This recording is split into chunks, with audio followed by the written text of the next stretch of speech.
Hello, everyone. This is another Black Conservative. I am Ryan Bolden. Thank you all for joining me. So, actress Emily Blunt said that the strong female lead, this whole idea of a strong female lead in movies today, is boring to her. Yes, she said it's boring to her. Now, you may be asking, what does she mean boring? Let's get into this article and find out what she means. It says actress Emily Blunt sent the hardcore feminist into a tailspin on Tuesday when she admitted to being, quote, bored with the much ballooned, or ballyhooed rather, strong female lead. Ballyhooed, strong female lead. Blunt issued her frank remarks about the woke character descriptor during an interview with The Telegraph, calling it, quote, the worst thing ever. Here's what she has to say here. It's the worst thing ever when you open a script and read the words strong female lead, Blunt said. That makes me roll my eyes. I'm already out. I'm bored. Those roles are written as incredibly stoic. You spend the whole time acting tough and saying tough things. Yep. Let's get deeper into this. While Blunt has indeed played a fair amount of impressive heroes throughout her career, they often do not fit into the box of what feminists might consider, quote, strong.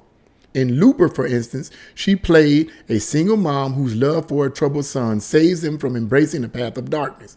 In A Quiet Place, which was an excellent movie, by the way, she played a matriarchal mother bear fighting to keep her family together through an alien apocalypse. Her latest character in the Wrestling Revenge series, The English, in which she plays a frontier woman avenging her son's death, reportedly followed similar tropes. She's innocent without being naive, and that makes her a force to be reckoned with, Blunt said of her character in The English. I love a character with a secret, Blunt added, and I love Cornelia's buoyancy, her hopefulness, her guilelessness, and her godlessness. Blunt is hardly the first actress to call out this condescending trope, which ultimately reduces female characters to a one-note attitude rather than a flesh and blood individual. Speaking with The Guardian in August, actress Tatia Maslany of She-Hulk fame called the trope frustrating. And I'm going to stop right there. Because I've read the entirety of the article. If you want to, on your own free time, you can read the entire article on your own free time in the description box below if you so like. But if you decide to read it, once you read all of it, you can kind of get the gist of what's going on and what's being said. Now, this actress, Emily Blunt, she stated that she played an excellent role in the original The Quiet Place. I didn't see the sequel, but the original was excellent, and she played an awesome role in that. But later on in the article, she makes the assessment about how feminists, and even earlier on, she made the assessment how feminists do not consider these particular roles that she's playing as strong female leads. Now, why would feminists, or rather I'd say radical feminists in the movie industry, or those who support radical feminism in the movie industry, reject these kind of female leads? And what do I mean? I mean female leads, strong female leads, or so-called strong female leads that would be supported by actresses such as Sigourney Weaver. I made this point in a previous video, how that there are strong female leads in past movies. The Alien series, Sigourney Weaver was a strong female lead. She took the lead. She was strong. How could you not see that as supportive of feminism? How could you not see that as supporting a strong female? There are other movies. You look at you even look at some of the slasher movies. Jamie Lee Curtis in the Halloween movies, Halloween 1, Halloween 2. Basically, they're strong female leads. They're physically weaker, but they use their mind and ingenuity to defeat the enemy, the stronger, very strong, almost supernaturally strong Michael Myers. But yet feminists, i.e. radical feminists, would consider these individual women not to be strong female leads. They would reject them. As actor Emily Blunt says, they would be rejected. All out. Now, the question is why? And I tell you why radical feminists would reject those kind of strong female leads. Radical feminists reject those kind of strong female leads because what radical feminists intention in films and anything else in the entertainment industry, their main prerogative or objective and obsession is to destroy the image of the man. To destroy the image of the man and replace it by the female. To completely demonize the man. Okay? And make him look bad, make him look weak, make him look inept. Okay? In the Alien movies, that wasn't so. Sigourney Weaver didn't go around bad mouthing the men. She didn't do that. She didn't go around acting like she was stronger than the men. She didn't do that. But see, radical feminists don't like that. That's why they reject those traditional strong female leads. They reject them because those strong female leads in traditional movies, such as Aliens and the Halloween series and a few other movies, do not support the radical feminist agenda, which is to completely destroy the man. Radical feminists hate men.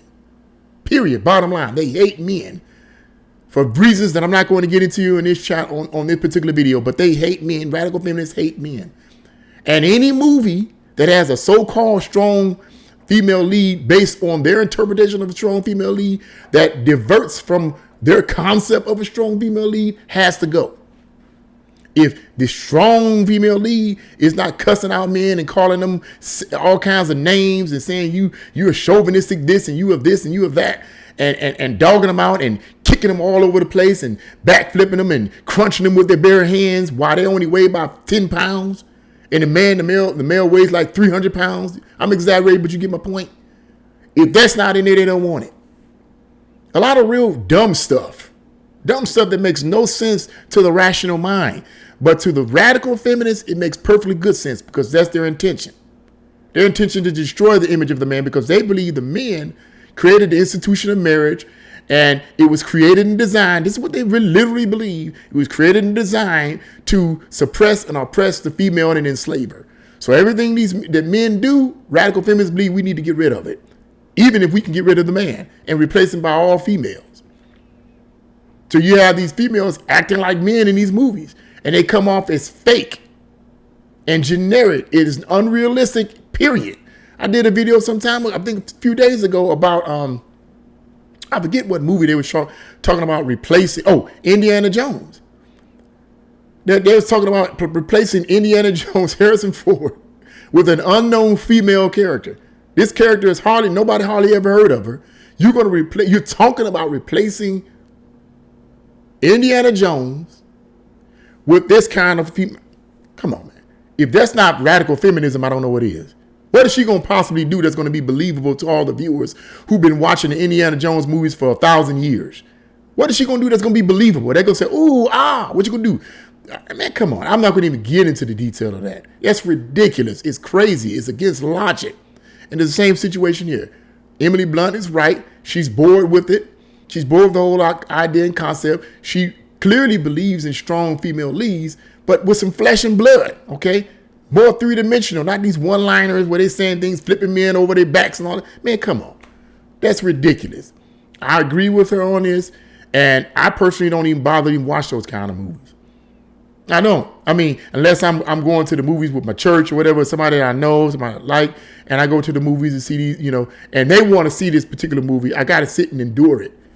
But if I had to sit and I'm going to be like, oh my God, Lord, I'm mercy. They got to do something better than this because this is ridiculous. I mean, they got to come up with something better. I'm going to be sitting up doing that, cringing, man. I'll be cringing watching something like that. I would be, they're probably wondering, what's wrong with Brother Bolin? What's wrong with him? What's wrong with Brother Bolin? You all right? Yeah, I'm good, man. But I got to sit up here and endure this nonsense that y'all don't seem to be catching.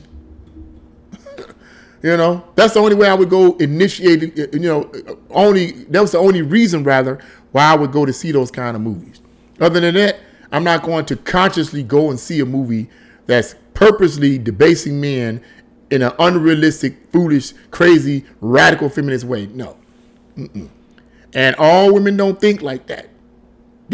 Radical feminists are a minority. That's what people don't understand. The radical feminists are minorities. These overhyped, woke activist groups are the minority of people in this country. They are the minority, but they're the loudest. And what happens is, unfortunately, in our country, we have allowed the loudest voices, even if they're the minority, we've allowed the loudest voices to be the ones that dictate everything and everything we do, whether it's in politics, whether it's in the educational system, whether it's in the churches, whether it's in entertainment. We have allowed these small groups, these radical leftist small groups, to be the loudest voices. But it's about high time sensible people, and I'm not just talking about people that's conservative, I'm talking about sensible people, people that got a brain, people that's allowing themselves to utilize the mind that God gave them, the brain that God gave them. We need those kind of people to come forth and start speaking out against this foolishness in movies and in politics and in church and in entertainment. They need to scream it aloud on top of the rooftop and scream it aloud and say, stop the madness. People don't want this. They may act like they want it sometimes, but they really don't want it. Do they really want it in their mind? Or are they just acting the way? I believe they're acting the way because they're afraid to say anything. But see, in this YouTube channel, whether I get a lot of views or not, I'm going to keep saying what I'm saying. I'm going to keep exposing as long as I can. You understand? Once they ban it, then there's nothing I can do. I have to find another way. But until then, I'm going to keep up. I'm going to keep it up. But that's what I think. I agree with her. I feel her on there. I feel this actress on there. Yes, absolutely. But like I said in the summation of this video, radical feminists don't want those kind of strong female leads that are not downing men, demonizing men, and making men look inapt and incapable of doing anything. They don't want those kind of strong female leads because it's not meeting their objective, which is to destroy the male image and replace it with the radical feminists. So that's my word on it. What do you guys think? Leave your comments in the comment section below. Like, share, and subscribe to the channel. God bless you all, and see you again.